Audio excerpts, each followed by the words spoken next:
कि कवन कसूर हमसे भइले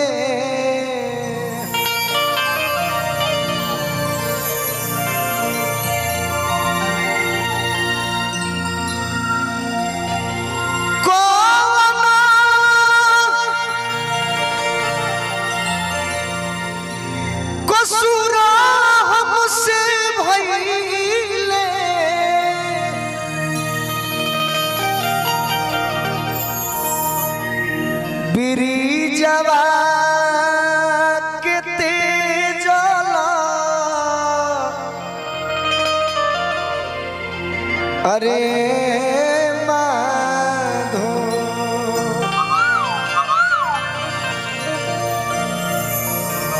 सूद बूद सब अरे बिसरावला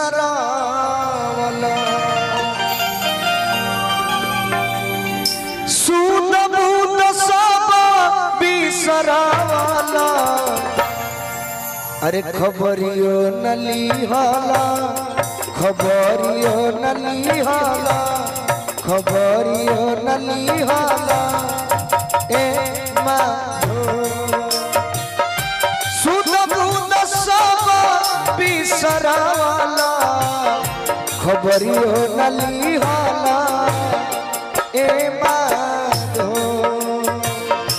सूद बूद सब बिसरावला खबरियो नली हाला ए माधो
और का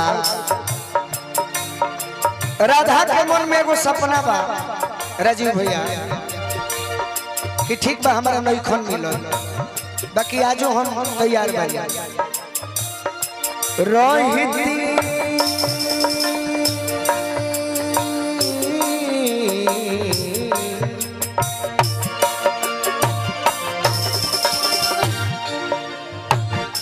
रहिती जे जल के मछरिया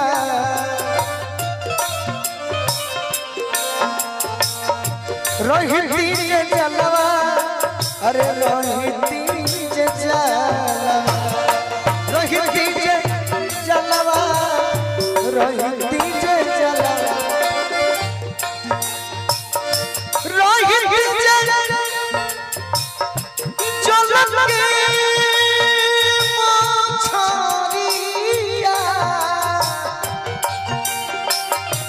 जल बीच रहिती ए माधो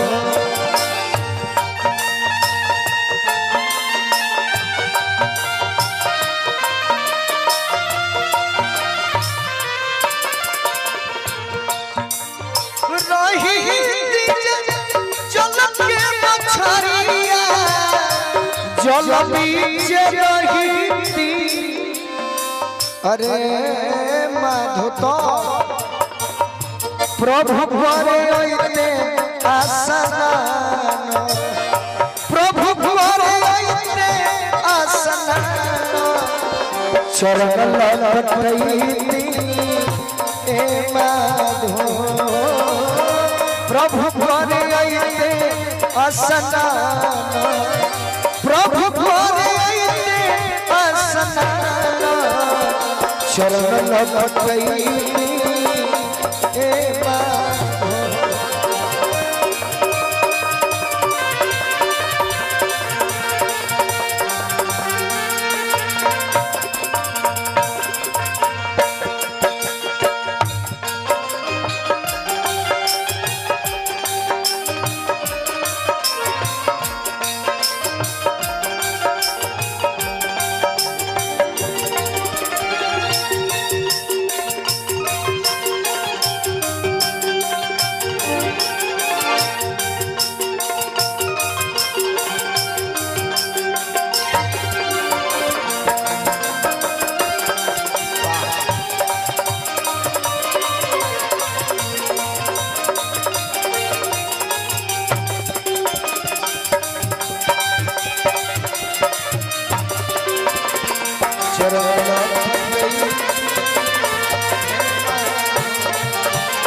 शायद